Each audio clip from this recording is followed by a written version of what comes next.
Hi, அனைவருக்கும் வணக்கம். இன்று அதிமிகாவில் நாம் வாழ்வில் எப்படி முன்னேற வேண்டும் என்பதை பற்றிய சில சுவாரஸ்யமான தகவல்களை பார்ப்போம். வாழ்வில் சிகரம் தொட்ட அனைவரும் தனக்கென வெற்றி பெறுவதற்கு முன்னர் சில பிரத்யேக பழக்க வழக்கங்களை பின்பற்றியுள்ளனர். அதனால்தான் அவர்கள் இன்று பலருக்கும் எடுத்துக்காட்டாகவும் வெற்றியாளர்களாகவும் விளங்குகின்றனர். நமக்கும் வாழ்வில் எதையாவது சாதிக்க வேண்டும் என்ற ஆர்வமும் ஆசையும் இருக்கும். ஆனால் வெற்றியை எப்படி அடைகிறோம் என்பதுதான் முதலாவது நாம் பார்க்கக்கூடியது இலக்கை நிர்ணயித்தல். வாழ்வில் வெற்றிகரமான நபர்கள் தாங்கள் அடையக்கூடிய உயரத்திற்கு ஏற்ப ஒரு இலக்குகளை நிர்ணயித்துக் கொள்கின்றனர். அவர்கள் எதை அடைய வேண்டும் என்று நினைக்கிறார்களோ அதை காட்சிப்படுத்திக் கொள்வர். முதலில் அவையெல்லாம் ஆரம்பத்தில் சிறிய இலக்குகளாக ஆரம்பிக்கும்.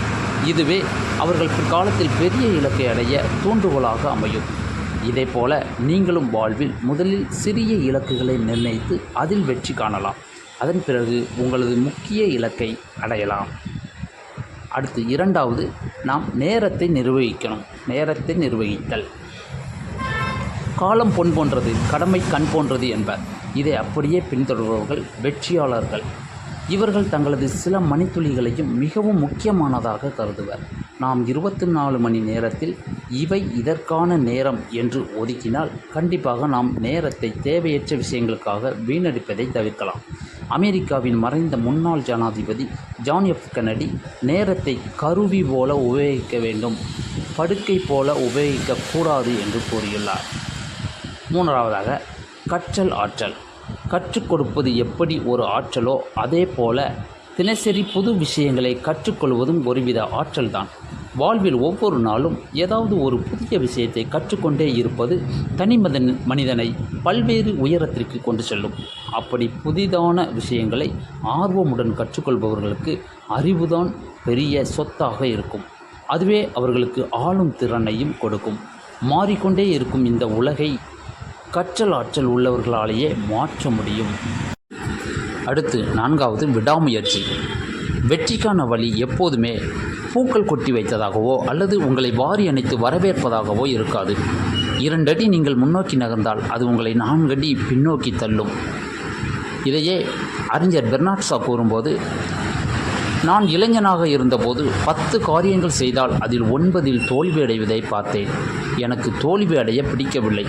9 தடவை எப்படி வெற்றியடைய என்ன செய்ய வேண்டும் என யோசித்த போது எனக்கு ஒரு உண்மை புரிந்தது. 90 முறை விடாமல் முயன்றால் 9 தடவை வெற்றி கிடைக்கும் என்பதை புரிந்து கொண்டேன். ஆகவே முயற்சிகளின் எண்ணிக்கையை நான் அதிகப்படுத்தி கொண்டேன் என்று கூறுகிறார். இவர் சொல்வதிலிருந்து நாம் என்ன பார்க்கலாம் என்றால், இந்த மாதிரி விடாமல் நம்ம தொடர்ந்து முயற்சி செய்தே கொண்டிருந்தால் நல்லதொரு சாதனையாளராக நாம் மாறலாம். அடுத்து ஐந்தாவது, பிறருடன் உறவினை வளர்த்து கொள்ளுதல். நாம் வாழ்வில் வெற்றி பெற அல்லது தொழில் ரீதியாக வெற்றி பெற உறவுகளை வளர்த்து கொள்வதில் மிகவும் கவனம் செலுத்த வேண்டும். வெற்றியாளர்கள் எப்போதுமே தங்களது வட்டாரங்களை விரிவுபடுத்தி வளர்த்து கொள்வதில் மிகவும் கவனமாக இருப்பர். காரணம், இதற்கு அவ்வளவு மதிப்பு உள்ளது. வாழ்வில் நாம் சந்திக்கும் ஒவ்வொருவரும் பின்னாளில் நமக்கு எதற்கு வேண்டுமானாலும் எந்த சமயத்திலும் உதவலாம் என்பதை நீங்கள் மறக்காதீர். ஆதலால் உறவுகளை நாம் வளர்ப்பதில் மிகவும் கவனமாக இருந்து நாம் வாழ்வில் முன்னேற்றத்தை காண்போம். மனிதன் சூழ்நிலைக்கு ஏற்ப தன்னை மாற்றிக்கொள்பவனே வாழ்க்கையில் வெற்றி பெறுகிறான். இது பெர்னார்ட் ஷாவின் கருத்து. மறக்காமல் சேனலை லைக் அண்ட் சப்ஸ்கிரைப் பண்ணுங்கள். நன்றி, வணக்கம்.